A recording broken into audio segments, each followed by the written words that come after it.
오늘은 하나님을 경외함이 복입니다 라는 제목으로 하나님의 말씀 전하도록 하겠습니다. 두려움에는 부정적인 두려움과 긍정적인 두려움이 있습니다. 두려움이 없는 사람은 없죠. 그러나 어떤 두려움을 가지느냐가 그 사람의 삶의 방향을 바꾸어 놓습니다. 하나님께서 두려워하지 말라고 말씀하십니다. 이렇게 하나님께서 두려워하지 말라고 하실 때 이 두려움은 부정적인 두려움입니다. 죽음에 대한 두려움, 질병에 대한 두려움, 실패에 대한 두려움. 이런 두려움들은 부정적인 두려움입니다. 이런 부정적인 두려움들은 믿음이 연약하거나 믿음이 없기 때문에 생겨난다고 성경은 말합니다. 무리를 걷던 베드로가 주님을 믿고 나아갈 때는 무리를 걸었습니다. 그러나 그가 그에게 밀려오는 물을 보고 바람을 보고 두려워 떨 때에 그의 믿음이 연약해져서 물속에 빠져들었습니다. 예수님께서는 그의 손을 붙잡아 건져내 주시면서 믿음이 작은 자야라고 책망하십니다. 주님을 의지할 때는, 주님을 믿을 때는 무리를 걸었지만 그가 바람을 두려워함으로 믿음이 약해지자 물에 빠진 것입니다. 이스라엘 백성을 이끌고 가나안 땅에 들어가야 하는 여호수아에게 하나님은 두려워하지 말라고 계속 말씀하십니다. 12명의 정탐꾼들이 가나안 땅을 정탐하고 그 후에 10명은 그 땅에 안악자손이 있기 때문에 거인 족속이 살고 있기 때문에 하나님께서 약속하신 땅이지만 우리는 그 땅을 차지할 수 없다라고 부정적으로 말할 때에 모든 이스라엘 백성이 다 두려워 떨며 모세와 아론을 죽이려 했습니다. 그러나 이때에도 믿음을 가진 여호수아와 갈렙은 두려워하지 말라. 그들은 우리의 발이라. 하나님께서 약속하셨으니 그 땅을 우리가 차지할 것이다. 이렇게 얘기했지만 그러나 이스라엘 백성을 데리고 정작 가나안 땅에 들어가야 할 때에는 그는 두려웠던 것입니다. 그가 가졌던 두려움은 바로 믿음이 연약해짐으로 인한 두려움, 할 수 있을까 하는 염려와 근심이었습니다. 이와 같은 두려움들은 부정적인 두려움입니다. 그러한 두려움은 우리를 작아지게 만들고 또 우리를 연약하게 만듭니다. 공포심으로 인해 우리로 포기하게 만들거나 아무 일도 할 수 없게 만듭니다. 이러한 부정적인 두려움은 우리를 흔들어 놓습니다. 이러한 부정적인 두려움은 우리의 믿음이 연약하거나 믿음이 없기 때문에 일어나는 것입니다. 하나님께서는 이러한 부정적인 두려움에서 벗어나라고 말씀하십니다. 이러한 부정적인 두려움에서 벗어날 수 있도록 붙들어 주시겠다고 약속하십니다. 그러나 우리에게는 두려움도 필요합니다. 이때 필요한 두려움은 긍정적인 두려움입니다. 긍정적인 두려움은 위험이나 위협으로부터 사람을 보호해 줍니다. 어두운 밤 낯선 발자국이 따라오는 소리를 듣고 그때 두려워하는 두려움은 생명의 위험을 느껴 자신을 보호하고 안전하려고 그 스스로를 피하게 만들어줍니다. 얇은 얼음판 위를 걸을 때 갖는 두려움은 깨지지 않는다. 그래서 보다 단단한 곳을, 잘 어은 곳을 찾게 만들어서 안전하게 그 얼음 위를 건널 수 있도록 도와줍니다. 또한 자동차 사고에 대한 그 두려움은 우리가 길을 걸어갈 때에 신호를 지키게 하고 그리고 법을 지킬 수 있도록 우리를 도와줍니다. 또한 질병에 대한 두려움은 우리로 미리 예방을 하도록 도와주거나 병원에 가서 주사를 맞거나 약을 먹음으로 발생할 수 있는 질병을 피할 수 있도록 도와줍니다. 이러한 두려움들은 긍정적인 두려움입니다. 우리에게 이러한 긍정적인 두려움이 필요한데 특별히 성도에게 필요한 긍정적인 두려움은 하나님에 대한 두려움입니다. 이를 우리는 하나님에 대한 경외라고 합니다. 성경은 하나님을 경외하라고 말씀합니다. 하나님을 두려워하여 공경하라는 것입니다. 그렇다면 왜 하나님을 두려워해야 할까요? 그것은 하나님을 경외하는 것이 복이기 때문입니다. 오늘은 하나님을 경외하는 것, 하나님을 두려워하여 하나님을 공경하고 섬기는 것이 왜 복인가에 대해서 함께 살펴보기 원합니다. 먼저 모세가 십계명을 받을 때 시내산 위에 하나님이 임재하십니다. 하나님이 임하시는 모습이 우레와 번개와 그리고 나팔소리와 연기로 묘사되고 있습니다. 이것은 출애굽기 19장에서도 시내산에 이른 이스라엘 백성들이 자신들을 정결케 하고 옷을 빨고 하나님의 임재를 기다리는 가운데 제3일째 하나님이 임재하시는 모습 9장에서도 동일하게 묘사되고 있습니다. 그때에도 하나님께서 우레와 번개와 그리고 나팔 소리와 연기 가운데 하나님이 임재하십니다. 20절에 보면 모세는 하나님의 임하심은 이라고 말씀합니다. 곧 하나님이 임하실 때에 우레와 번개와 그리고 나팔 소리와 그리고 시내산 위에 연기가 피어올랐다는 것입니다. 이것은 하나님의 임재를 시각적으로 보여주는 것입니다. 우레는 곧 천둥입니다. 이것은 하나님의 음성을 상징합니다. 하나님의 음성이 마치 총등 소리와 같이 웅장한다는 것을 표현하고 있는 것입니다. 번개는 빛 대신 하나님을 상징합니다. 나팔 소리는 하나님의 임재 시에 천사들을 통해 울려지는 하나님의 임재의 신호입니다. 마치 임금이 들고 날개에 나팔수들이 나팔을 불어 임금의 등장과 퇴장을 알리는 신호로 사용하듯이 나팔 소리는 천사들이 하나님이 임재하고 있음을 알리는 소리입니다. 출애굽기 19장 19절에서 나팔 소리가 점점 커질 때에 하나님이 말씀하셨다라고 말씀하고 있습니다. 이것은 하나님께서 나팔 소리와 함께 하나님이 이제 임재하고 있는 신호입니다. 또한 요한계시록에 보면 예수님께서 다시 재림하시는데 천사장의 나팔 소리와 함께 구름 타고 내려오시겠다고 말씀합니다. 지금 하나님께서 천사들이 나팔을 부는 가운데 임금으로서 왕으로서 시내산 위에 임재하신 것입니다. 사도행전 2장에 보면 오순절 성령 강림의 모습을 불로 표현하고 있습니다. 모세가 광야에서 하나님을 처음 봤을 때에도 떨기나무 불꽃 가운데 하나님께서 불 가운데 임재하시는 그런 모습으로 묘사되고 있습니다. 이처럼 연기가 피어올랐다는 것은 불로 상징되는 하나님께서 임재하셨음을 보여주고 있는 것입니다.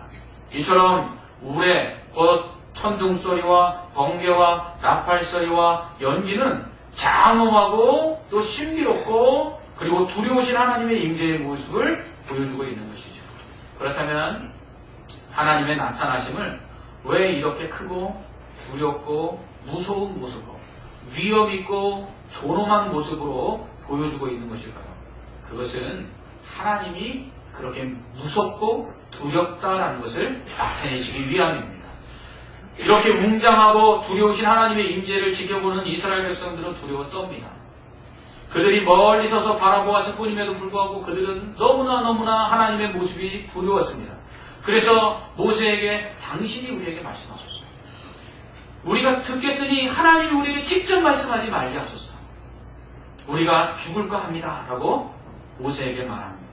이는 이스라엘 백성이 하나님의 얼굴을 보기는커녕 그냥 하나님의 음성 듣는 것만으로도 심장이 벌렁벌렁하고 두려워 죽을 것 같은 정도로 무서워서 떨고 있는 것을 보여주는 것입니다. 이에 모세가 이스라엘 백성에게 이렇게 말합니다. 두려워하지 말라. 하나님의 임하심은 너희를 시험하고 너희로 경외하여 범죄하지 않게 하려 하심이니라. 아멘. 이렇게 말씀합니다. 하나님 하면 사랑의 하나님 먼저 떠오르죠. 내가 풍성하신 하나님, 자비하신 하나님, 오래 참으신 하나님. 그런 사랑의 하나님이 우리는 먼저 떠오릅니다. 그런데 이스라엘 백성에게 지금 하나님께서 왜 이렇게 두려운 모습으로 임하고 계실까요? 애국에서 그들을 구원하셔서 약속하신 가나안 땅으로 들여보내시는 그 백성들에게 왜 하나님은 이 시내산에서 그렇게 두렵고 떨리는 모습으로 임하시는 것일까요? 그것은 하나님께서 지금 모세를 통해 이스라엘 백성에게 가나안 땅에 들어가서 지킬 법을 선포하고 계시기 때문입니다. 하나님은 지금 율법을 선포하고 계십니다. 그러므로 이 율법을 지켜야 되는 이스라엘 백성이 이 율법을 지키도록 하기 위해서 하나님이 두려운 모습으로 임하고 계신 것입니다. 왜요? 두려워서라도 하나님의 법을 지키도록 하시기 위함이라는 것입니다. 법을 지키지 않음으로 인해 받게 되는 벌이 두려워서 우리는 법을 지킵니다. 교통신호를 지키지 않는 것은 왜입니까? 교통법이 무서워집니까? 아닙니다. 벌금이 무서워서입니다. 법이 무서운 것이 아니라 그 법을 위반했을 때 받는 벌이 무섭기 때문에 그 법을 지키는 것입니다. 하나님께서 이스라엘 백성에게 이렇게 두려운 모습으로 나타나신 것은 그 법을 지키지 않았을 때에 심판하실 그 하나님이 얼마나 무섭고 두려우신가를 깨닫고 그래서 하나님의 법을 지키도록 하기 위해 하나님은 무서운 모습으로 임재하고 있는 것입니다. 그러므로 우리는 하나님에 대한 두려움이 있어야 합니다. 이러한 하나님에 대한 두려움은 하나님을 무서워해서 멀어지게 만드는 것이 아니라 하나님의 말씀에 순종하게 만드는 두려움이어야 합니다. 이처럼 하나님에 대한 두려움은 성도들에게 긍정적인 두려움입니다. 하나님에 대한 두려움이 있기 때문에 하나님을 경외하고 살아가는 것입니다. 심판하시는 공의의 하나님이 두렵기 때문에 죄를 짓지 않는 것이고요. 죄를 지은 다음에는 하나님의 심판을 받을까 두려워 회개하는 것입니다. 그러므로 하나님에 대한 이 긍정적인 두려움, 하나님을 경외하는 것이 없으면 우리는 하나님의 법을 지키지 않게 되는 것이죠. 그런데 하나님의 임재하심을 보고 두려워하는 이스라엘 백성이 모세는 두려워하지 말라라고 말합니다. 하나님 경외하라라고 말하면서 왜 두려워하지 말라고 했을까요? 이것은 그들이 하나님에 대해서 부정적인 두려움을 갖지 말라는 것입니다. 하나님을 무서워한 나머지 이스라엘 백성이 취한 모습은 무엇입니까? 멀찍이 쓰는 것입니다. 하나님이 무서워서 하나님께 가까이 나가지 못하는 것입니다. 이런 두려움을 가지지 말라는 것입니다. 하나님에 대한 긍정적인 두려움을 가지고 하나님 앞에 죄짓지 말고 살라는 것이지, 하나님이 두려워서 하나님을 멀찍이 떨어져서 섬기지 말라는 것입니다. 부모가 자녀에게 매를 댈 때가 있죠. 부모가 자녀에게 매를 대는 이유는 무엇입니까? 그 매가 무서워서라도 잘못을 저지르지 말라고 경고하는 표시입니다. 그런데 정작 매를 드는 부모가 무섭고 그 매 맞는 것이 무서워서 부모로부터 그 자녀가 멀어진다고 생각해 보십시오. 부모의 마음이 얼마나 아프겠습니까? 하나님은 우리에게 그러한 두려움을 갖지 말라는 것입니다. 하나님이 심판하실 것이 두려워서 하나님으로부터 멀어지는 것이 아니라 하나님이 심판하실 것이 두려워서 하나님께서 말씀하신 대로 더 순종하고 하나님께 가까이 나아오라는 것입니다.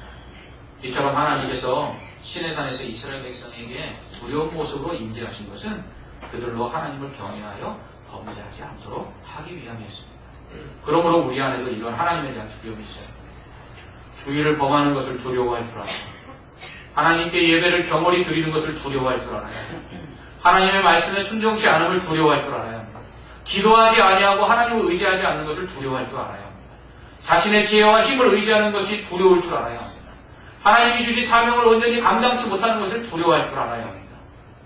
이러한 하나님에 대한 두려움이 있어야 우리는 하나님을 온전히 경외하고 하나님이 주신 사명을 감당하고 그 말씀에 순종하고 하나님을 기도하며 의지하며 하나님께 예배할 수 있는 것입니다.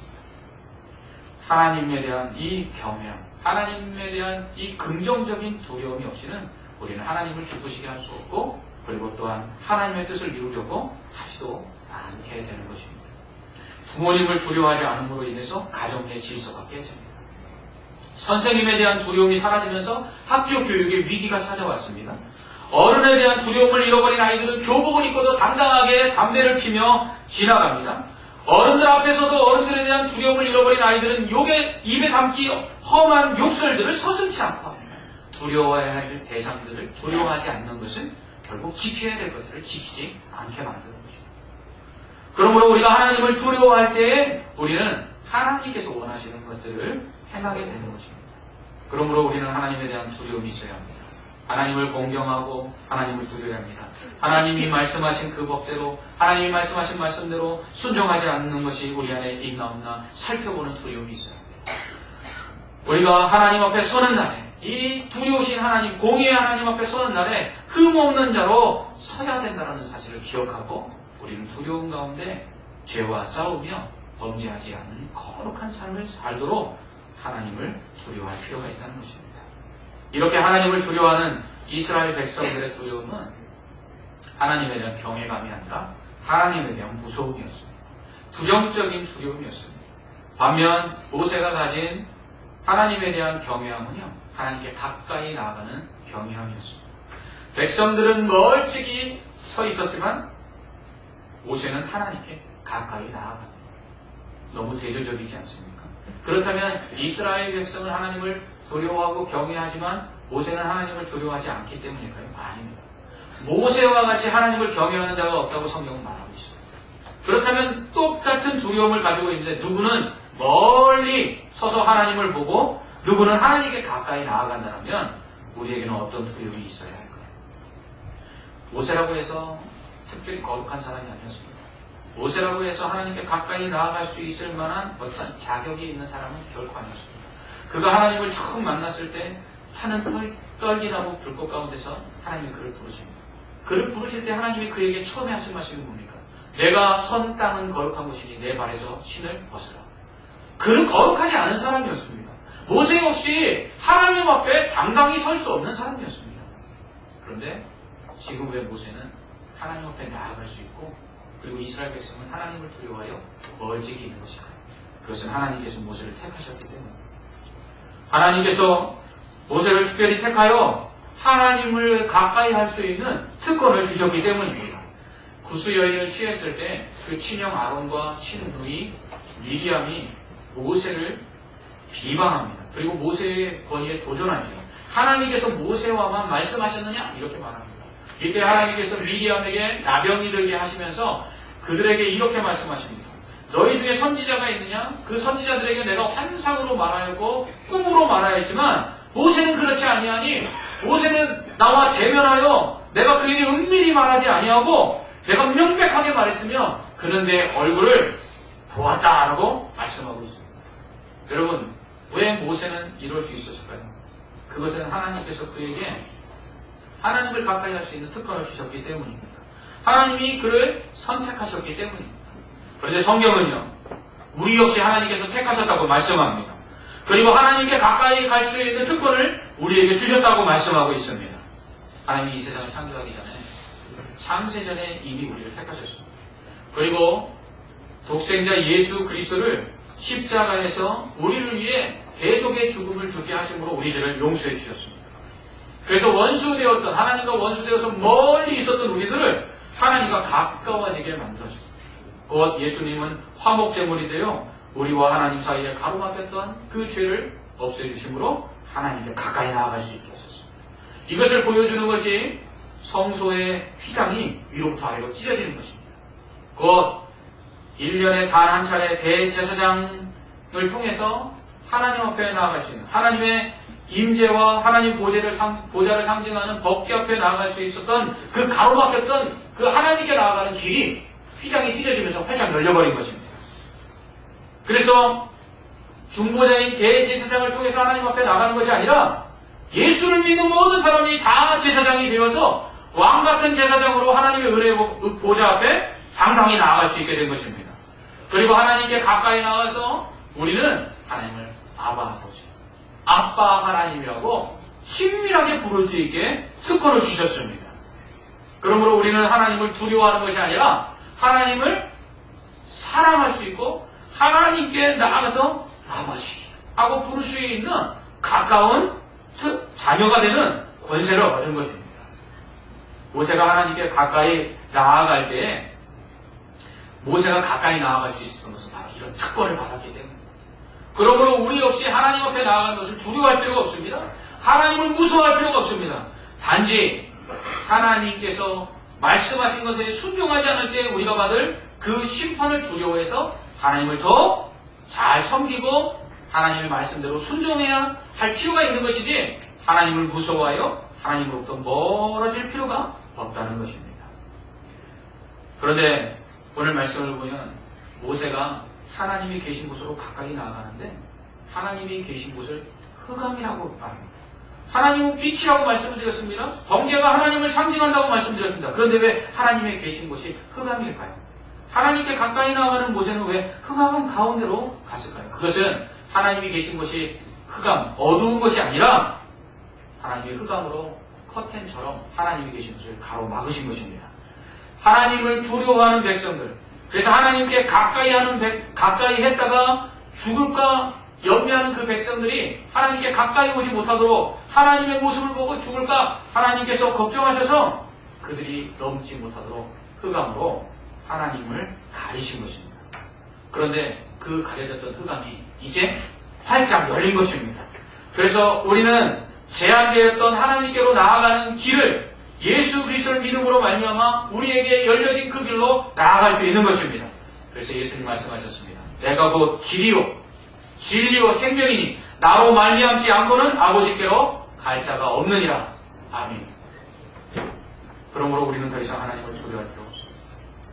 하나님의 심판을 두려워할 필요가 없습니다. 왜요? 믿음으로 말미암아 심판이 우리에게서 물러갔기 때문입니다. 여러분, 이스라엘 백성들은 하나님을 보면 죽는다고 생각했습니다. 그러나 우리는 하나님을 가까이 하면 죽는 것이 아니라 하나님의 은혜를 더욱더 풍성히 누릴 수가 있습니다. 모세는 하나님께 가까이 하니까 그 얼굴에 광채가 났습니다. 이처럼 우리가 하나님을 가까이 할 수 있는 특권으로도 하나님께 가까이 나아갈 때 하나님께서 우리를 더욱더 거룩하게 하실 것이고 그리고 하나님이 베푸신 풍성한 은혜를 누리게 하실 줄 믿습니다. 그런 측면에서 우리는 긍정적인 면에서 하나님을 두려워해야 합니다. 하나님의 말씀에 순종하기 위해서는 하나님을 두려워해야 합니다. 하나님의 법을 지키기 위해서 하나님을 두려워해야 합니다. 하나님을 기쁘시게 못하는 것이 얼마나 두려운 일인가 알고 하나님을 기쁘시게 하는 삶을 살아야 합니다.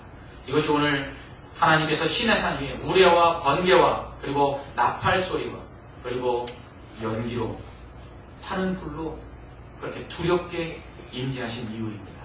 하나님을 경외하지 않을 때 어떤 일을 이스라엘 백성이 했습니까? 그들이 우상 숭배했고 그들이 하나님을 두려워하지 아니함으로 제사를 폐했고 그들이 하나님을 두려워하지 아니함으로 하나님이 명령하신 율법을 어겨 범죄하였습니다. 하나님을 두려워하는 것이 그러므로 복이라는 것입니다. 이처럼 하나님을 경외하는 것은 믿는 자의 기본입니다. 전도서 12장 13절은 일의 결국을 다 들었으니 하나님을 경외하고 그의 명령들을 지킬지어다.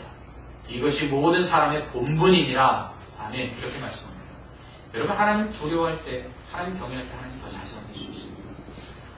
부모님의 권위가 두려울 때 부모님께 순종하듯이 선생님의 권위가 두려울 때 선생님께 순종하듯이 그 법을 지키지 않을 때 그 벌로 인해서 그 법으로 지키지 않음으로 인해서 받은 그 벌이 두려울 때 법을 지키듯이 하나님을 두려워할 때 우리 순종하고 하나님의 말씀에 하나님의 법에 순종하여 지킬 수 있는 것입니다. 이것이 성도들의 본분입니다. 하나님을 경외하는 것, 믿는 자의 기본입니다. 둘째로 하나님을 경외하는 것이 복입니다. 전도서 8장 12절은 하나님을 경외하여 그를 경외하는 자들은 잘 될 것이요. 아멘. 이렇게 말씀하고 있습니다. 하나님 두려워하니까 잘 되는 이유가 뭡니까? 하나님을 두려워해서 죄를 멀리하니까 거룩해지죠. 거룩하니까 하나님께 더 가까이 나아갈 수 있죠. 그러니까 시편 73편 28절은 하나님께 가까이함이 내게 복이라. 그러니까 하나님께 가까이 하니까 하나님의 은혜를 더욱더 많이 받을 수가 있는 것이죠.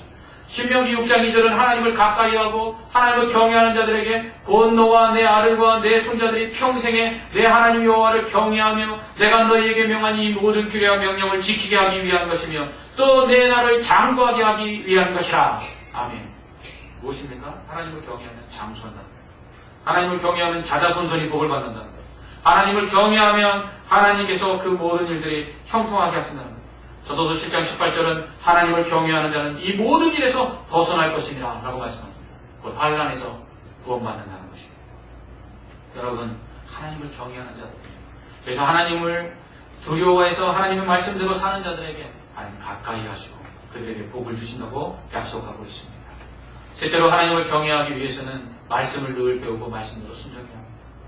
신명기 17장 19절은 평생에 자기 옆에 두고 읽어 그의 하나님 여호와 경외하기를 배우며 이 율법의 모든 말과 이 규례를 지켜 행할 것이라고 말씀합니다.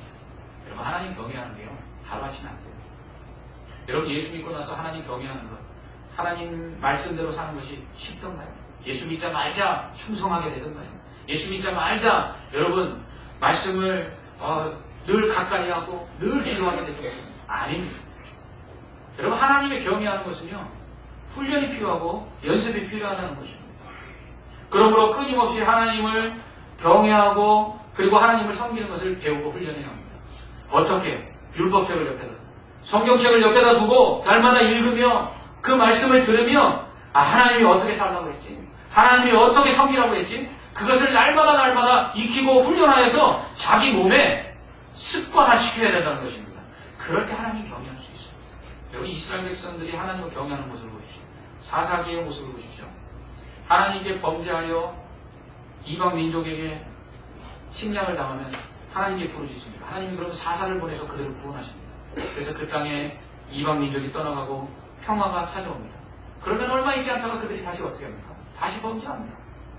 그들은 계속해서 하나님 앞에 하나님 두려워하기를 이뤄가고 계속해서 반복되는 죄를 습관적으로 짓습니다. 이것이 바로 우리의 연약한 모습입니다. 그러므로 우리는 하나님을 경외하는 훈련과 연습을 해야 합니다. 넷째로 하나님을 경외하는 것은요, 하나님을 예배하는 것입니다. 우리는 하나님을 두려워하여 공경할 때 온전히 하나님을 예배할 수 있습니다. 예배는 우리의 몸과 마음과 물질, 시간, 이 모든 것을 하나님께 드리는 것입니다. 여러분, 예배는요, 하나님께 드리는 것입니다. 그러므로 예배는 하나님을 경외하는 것에서 시작됩니다. 하나님을 두려워하여 하나님께서 기뻐하시는 그 예배를 드리는 것, 이것이 바로 예배의 시작이어야 합니다. 신명기 14장 23절은 내 하나님 여호와 곧 여호와께서 그 이름을 두시려고 택하신 곳에서 내 곡식과 포도주와 기름의 11조를 먹으며 또 내 소와 양의 처음 난 것을 먹고 내 하나님 여호와 경외하기를 항상 배울 것이니라. 아멘. 그러므로 하나님을 경외하는 자는 예배하는 자입니다. 이것을 22절 이하에서 하나님께서 보여주고 계십니다.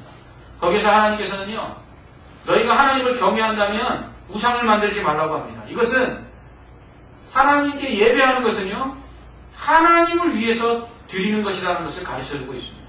거기에 나를 비겨서 은이나 금이나 너희를 위하여 신상을 만들지 말라고 말합니다.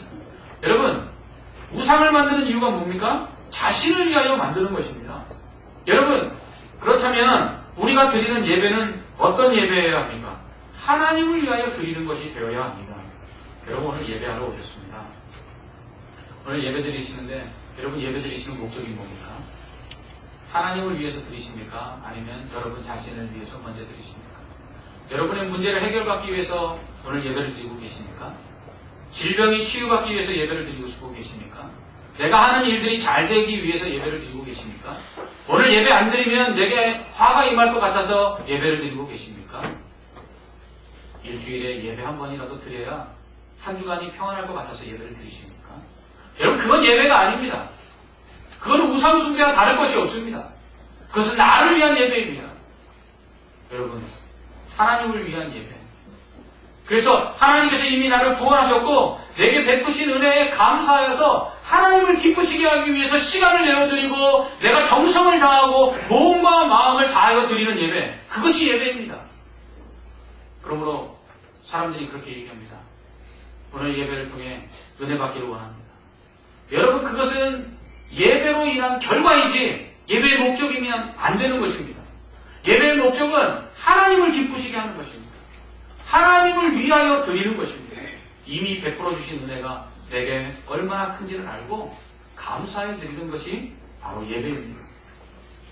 예배의 우선순위가 바로 서야 합니다. 둘째로 예배는 하나님이 원하시는 방식대로 드려야 합니다. 하나님이 제단을 쌓아서 번제와 화목제를 드리라고 말씀하시는데요. 이때 제단은요, 흙으로 쌓는 토단이나 아니면 돌로 쌓은 돌단에서 제물을 드리라고 말씀하십니다. 그런데 돌제단을 쌓을 때는요, 정으로 돌을 깨서 다듬어서 쌓지 말라고 말씀합니다. 어찌 보면 이게 납득이 안 갑니다. 정으로 돌을 쪼아서 정성을 다해 제단을 쌓는 것이 더 좋을 것 같은데 하나님께서 정으로 돌을 다듬어서 제단을 쌓지 말라고 하죠. 그 이유에 대해서 학자들이 여러 가지를 이야기하지만 저는 아직까지 동의할 만한 그러한 좋은 그 주장들을 발견하지 못했습니다. 한 가지 제가 이 말씀을 통해서 깨닫는 것은 그것입니다. 하나님이 하지 말라고 하셨기 때문에, 하나님이 다듬은 돌로 제단을 만들지 말라고 했기 때문에, 우리가 하나님이 하지 말라고 했으니까 그렇게 하지 않아야 된다는 것이 제가 볼 때는 가장 좋은 해석 같습니다. 그렇습니다. 우리가 하나님 앞에 제물을 드리고 예배를 드리는 것도 하나님이 원하시는 것, 원하시는 방식대로 해야 된다는 것입니다. 또한 하나님께서는요, 제단 위에 계단으로 올라가지 말라고 말씀하십니다. 왜냐하면 하체가 보이기 때문이죠. 여러분, 이스라엘 백성들이 입는 옷은요, 오늘날 우리가 입는 옷과 좀 다릅니다. 그들이 입는 옷은 원피스와 같은 통옷입니다. 마치 이 후대자루 같이 위에 목을 뚫어갖고 목을 내놓고 팔을 내놓고 그냥 위에서부터 입는 옷입니다. 그리고 그들이 속옷이 있는데 이 속옷은 오늘날 우리가 입는 메리아스와 같은 옷이 아닙니다. 그 속옷은 그냥 안에다가 한 번 더 덧대는, 겉옷이 꺼끌꺼끌하고 겉옷으로 인해서 추위를 막기 위해서 안에도 한 번 더 두르는 옷감에 불과합니다. 그러므로 이스라엘 백성이 옷을 입으면 남자건 여자건 높은 계단을 올라가면 밑이 다 보일 수밖에 없었습니다. 하나님께서는 성경에 이 하체를 남녀가 서로 성관계하는 곳에서 쓰기 때문에 이것을 부정하게 봅니다. 그래서 하나님께서는 이 하체를 보이지 않도록 말씀하십니다. 그래서 이스라엘 백성이 하나님 앞에 성전을 짓고 제사를 지낼 때 제사장이 하나님 앞에 제사를 드리기 위해 제단에 올라갈 때는요, 이스라엘 백성 중에 유일하게 바지를 입습니다. 그래서 제사장들만 속바지가 있습니다. 그래서 하체를 보이지 않죠. 하나님께서는 이렇게 하나님 앞에 제사하고 예배하는 것도 하나하나 하나님이 원하시는 구체적인 방식 속에서 하나님이 원하시는 대로 예배하기를 원하고 계십니다. 그러므로 우리는 하나님을 위한 예배를 드려야 합니다. 제가 어렸을 때 제 이 왼쪽 눈에 가끔 어떤 분들이 목사님 눈에 거짐이 있는 것인지 아니면 기미가 낀 것인지 그렇게 생각하시는 분들이 계실 텐데 이게 점입니다. 지금은 안경을 써서 거의 많이 가려져 있습니다. 제가 태어났을 때 저희 외할머니와 저희 어머님은 이 점을 빼기 위해서 삼각산에 100일 동안 올라가서 쌀을 씻어서 시성을 드렸습니다. 그래도 안 없어집니다. 여러분, 자기 손주를 위하여 시성을 드리는 이 할머니도 아침에 일어나 새벽까지 몸을 씻고 그리고 그 쌀을 정성껏 100번씩 문질러 씻어 산신령에게 손자의 점이 없어지기를 위해서 기도했습니다. 그렇다면 우리가 이 세상을 창조하시고 우리를 구원하시기 위해서 하나밖에 없는 아들 예수 그리스도를 내어주신 그 하나님께 예배할 때는 어떤 모습으로 예배할까요? 여러분, 우리의 예배의 모습은 어떻습니까? 우리의 예배의 모습이 하나님을 경외하고 있는 시금석이 되는 것입니다. 그렇기 때문에 예배를 잘 드려야 하는 것입니다. 이처럼 하나님을 경외하는 것은요, 믿는 자의 기본입니다. 하나님을 경외하는 자는 하나님을 두려워하여 죄를 멀리합니다. 하나님을 경외하는 자는 하나님을 무서워하여 하나님을 멀리하기보다는 하나님께 더 가까이 나아가서 거룩해지기를 원합니다. 하나님께서 말씀하신 그 말씀을 두려워하여 끝까지 순종함으로 하나님이 주시는 복을 사모하는 자입니다. 그러므로 하나님을 경외하는 자는 복을 받는 것입니다. 또한 하나님을 경외하는 자는 하나님을 예배하는 자입니다. 하나님을 두려워하여 하나님을 위하여 예배하고요, 하나님을 두려워하여 하나님이 원하시는 방법대로 예배하는 자입니다. 하나님을 경외하는 자는 이와 같이 하나님을 기쁘시게 하기 때문에 복을 받는 것입니다. 여러분, 우리는 하나님을 두려워해야 합니다. 하나님이 무서워서 하나님을 멀리하는 것이 아니라 하나님이 두려워서 그 두려우신 하나님께서 말씀하신 것을 내가 어떻게 하면 순종할까? 이러한 마음을 가지고 하나님께 더 가까이 나아가며 하나님이 말씀하신 말씀에 순종하는 삶을 살아야 합니다. 그럴 때 하나님께서는 우리에게 놀라운 은혜와 복을 덧입혀 주실 것입니다. 하나님을 경외하십시오. 하나님을 경외함이 우리에게 복인 줄 믿습니다. 기도하겠습니다. 사랑의 하나님 아버지, 은혜와 사랑을 감사합니다. 오늘 우리가 하나님을 경외하라라는 말씀을 들었습니다. 하나님, 우리가 하나님을 경외함으로 하나님 말씀에 순종하게 하시고 하나님을 온전히 예배케 하여 주시옵소서. 우리에게 이 하나님을 두려워하는 마음이 있어서 하나님을 무서워하여 멀리 떠나는 것이 아니라 하나님을 더욱더 가까이 하며 하나님께 나아갈 수 있는 믿음의 사람들 되게 하여 주시옵소서. 하나님, 우리 안에 하나님을 경외하는 두려움 외에 이 세상을 살아가면서 갖는 부정적인 두려움들이 다 떠나가게 하여 주시옵소서. 하나님께서 우리를 붙드시사 세상을 살아갈 두려움이 아닌 하나님을 두려움으로 오히려 용기 있게 세상에서 승리할 수 있는 믿음의 사람들 되게 하여 주시옵소서. 예수님 이름으로 기도합나이다. 아멘.